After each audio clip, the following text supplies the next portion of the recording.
Lecture 6। Page 1 Dutch. Dutch East India company Bharat Netherlands से आई थी और ये पुर्तगालियों के बाद भारत आए। एक तरफ जहां भारत में पुर्तगालियों का प्रभाव कम हो रहा था, वहीं दूसरी ओर डच का भारत आगमन हो रहा था। भारत आने वाला पहला डच नागरिक कार्नेलिस डी हाउटमैन था। डच ईस्ट इंडिया कंपनी की स्थापना 1602 में संसद के चार्टर एक्ट से हुई थी और वहां की सरकार ने इस कंपनी को भारत में व्यापार के लिए 21 वर्ष का परमिट दिया था।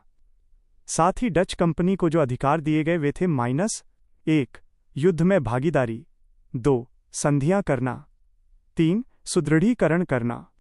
डच कंपनी को भारत में मसालों एवं सूती वस्त्रों के व्यापार करने का अधिकार था। डचों ने ही पहली बार सूती वस्त्र व्यापार पर ध्यान दिया था। पेज 2। डचों की रुचि भारत से अधिक इंडोनेशिया के व्यापार में थी। इंडोनेशिया में इनका व्यापार मसालों पर अधिक केंद्रित था। भारत में इनके कारखाने थे -1 मसूलीपट्टनम 1605 आंध्र प्रदेश में, 2 पुलिकट 1610 तमिलनाडु में सुदृढ़ीकरण, 3 सूरत 1616 गुजरात में, 4 चिंसुरा 1653 बंगाल गुस्तावुल किला, 5 कोचीन 1663 केरल में, 1632 में बिहार में इनका कारखाना पटना में स्थापित किया गया था।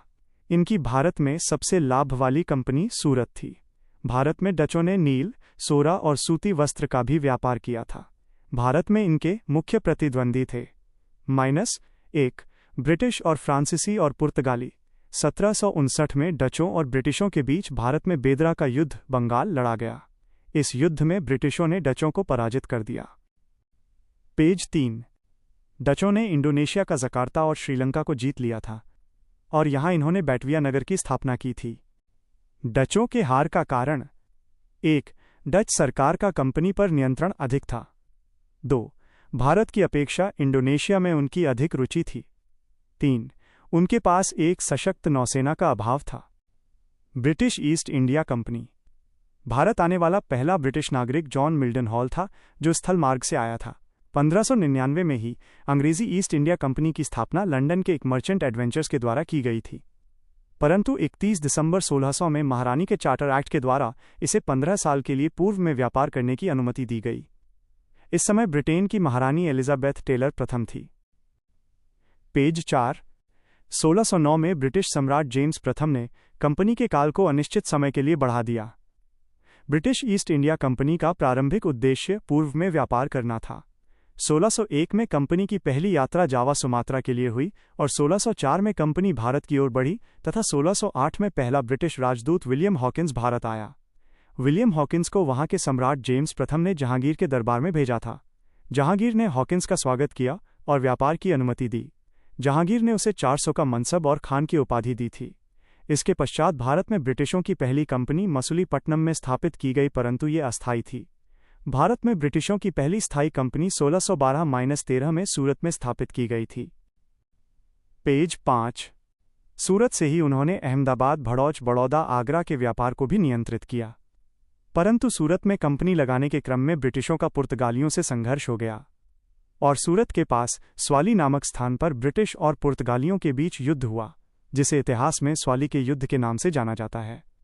इस युद्ध में ब्रिटिशों ने पुर्तगालियों को पराजित कर दिया।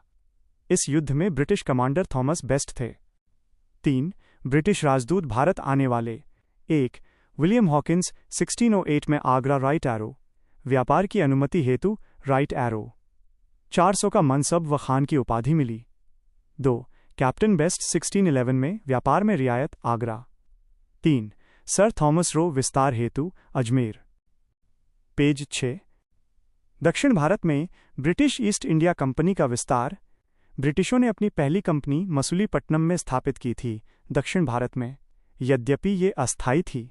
कहा जाता है कि दक्षिण में कंपनी स्थापित करने की अनुमति उन्होंने गोलकुंडा के शासन से ली थी और इसे सुनहरा फरमान कहा गया था।